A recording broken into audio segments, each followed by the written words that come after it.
Joining me now is Bloc Québécois Deputy House Leader Christian Normandin. Hello, Ms. Normandin. Great to have you here. Thank you very much for making the time.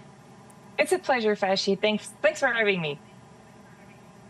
We have learned pretty recently that the Liberals plan to allow your party its one opposition day motion next week. Is it your intent to make that a motion of non-confidence?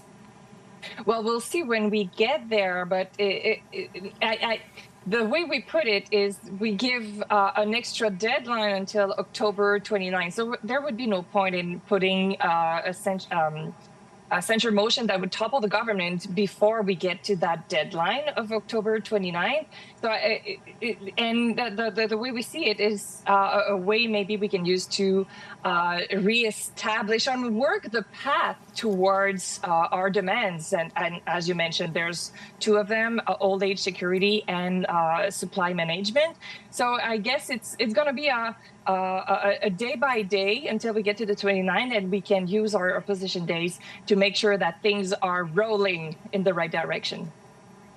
If the government decides not to meet the date and the position that your party has etched out, it would seem to me like there's some strategy behind the idea of giving your party its one opposition day motion in advance of that October 29th. Do you feel that you would be limited in your ability to fulfill what Mr. Blanchet essentially threatened, which is if they don't meet that date, then you would work with other parties to bring the government down? Like, will you be unable to do that if all the opposition day motions have already gone through by then? Well, an opposition day is not necessarily what we need in order to speak with other parties, and maybe it's not necessarily the way also to put pressure on discussions. What we said was not that we topple the government on October 29th. We mentioned that we would start having discussions with other parties in order to eventually topple the government. So opposition days can be a tool, but it's not the only one. There will be other votes that could come in as well, and other ways to achieve what we're aiming at, which is not to topple, but to have discussions in order to topple, because we'll be needing the other two oppositions anyways in order to do so. So there will have to be discussions for sure. Speaking of discussions, Mr. Blanchet also had characterized the discussions up until the point of him making his formal demands as not necessarily plentiful, I think is fair to say. Has anything changed since then? Are there more fruitful discussions taking place behind the scenes with the government about advancing your priorities, or would you characterize it in a similar way now? Well, we don't tend to have open strategies and to be publicly out when it comes to discussions that we have, because if we want them to be fruitful, there has to be a certain amount of discretion.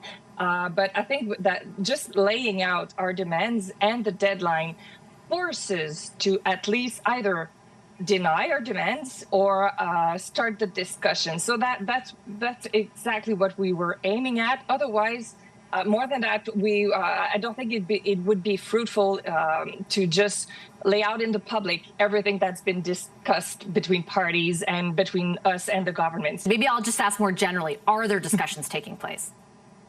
There has to. There has to. If there were no discussions, we would take that as a no on our demands. Like, it would be a closed door, and it would be the end of the discussion. So there has to be discussions, and just not answering the phone, for example, would mean something in itself. It would mean to us that the process is stalling and we wouldn't get anywhere. So just no discussion would be an answer in itself. Okay, and just finally, before I let you go, I wanted to ask you about the policy proposal itself, where old age security is concerned, and some compelling evidence that exists out there that there might not be the policy imperative that your party is framing it as. And primarily, I'm looking at some data from the C.D. Howley Institute that says in 2022, the poverty rate among Canadians 18 to 64 was 11.1%, compared with 6% for those age 65 and up. And when you break it down even to non-elderly single people, the poverty rate for that group spiked to 31% for that group. Why is this such a priority for your party when it seems as though the data may not back up the need? We're not aiming strictly at poverty. We're also aiming at the middle class and the purchase power they have. And we're trying to put an end to discrimination between both age groups. For example, the cost of life is the same for people aged 65 to 74 and those aged 75 and plus. We're putting an end to that discrimination.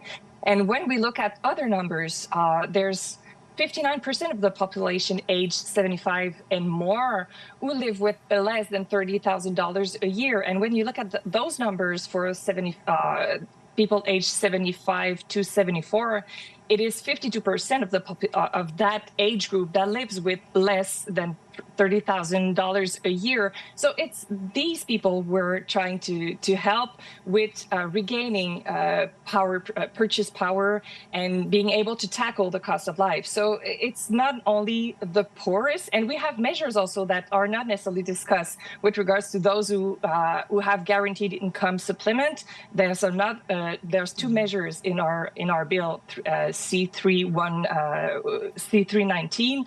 One has to do with GIS, but in general, it's the poorest, but also middle class who also struggle with the cost of life. Those are the people we're trying to help.